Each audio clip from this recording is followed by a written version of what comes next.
Kita dah sampai sana lebih kurang dalam pukul 12. Memang perut dah lapang dah. Okay, Alhamdulillah banyak tenaga kerja.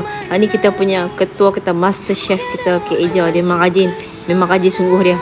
Okay, ni dengan anak-anak belakang, Kak Zura, ni Amina. Ni memang geng yang muda lah kita kerahkan pun. Hari tu menu kami buat gulai ikan temenung sedap pun.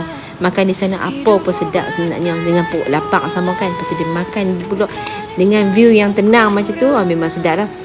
Dan pada hari tu sebenarnya nasi tu dah masak siap-siap lah. Dan juga gulai, daging masak kicap kita masak siap-siap lah di rumah sebelum kita gerak tu. Jadi kita pesan-pesan lah, kita cuma buat gulai saja, lagi satu rezeki. Ni nak dapat view ni apa, nak dapat makan ni bukan senang apa.